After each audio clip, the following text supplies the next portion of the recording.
Their particular customer segment is, to put it crudely, I suppose, would be middle to upper middle class type of people who expect a slightly higher level of service and are willing to pay slightly higher prices, partly for the service and partly as a signal that they're getting something that's different to other people.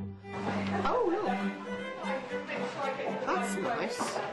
That is nice. I like that. With these schemes. But the business does have a history of behaving conservatively. I think between 2000 and 2007, or 2000 and 2006, when everyone else has been opening stores like mad in this consumer boom we've had, they did none. I think they did one, which is Trafford Park.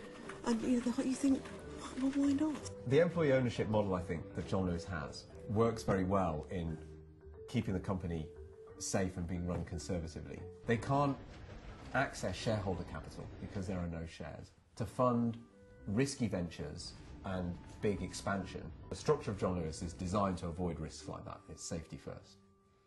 I think the way in which the business is structured sometimes lets off its directors, its board, its leaders lightly, and I think if we were in a conventional PLC, sometimes we would make decisions that we are slow to make, perhaps in John Lewis. We'd make them more quickly in other organisations. We don't operate at the peak of efficiency. We could produce a greater profit.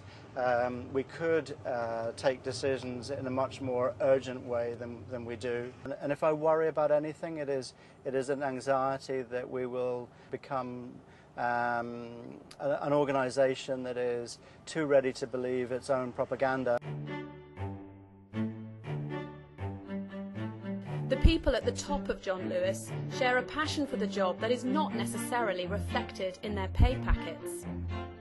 So what are you working on at the moment, Judith? We've got a Guardian annual pay survey which comes out at this time of the year, where we look at the pay and benefits and option gains of all the directors in the FTSE 100. Where does Andy Street figure in that list? Andy's not in it because he's not a director of a listed company. So this is FTSE 100 companies. However, even if he was in it, he wouldn't be anywhere near the top.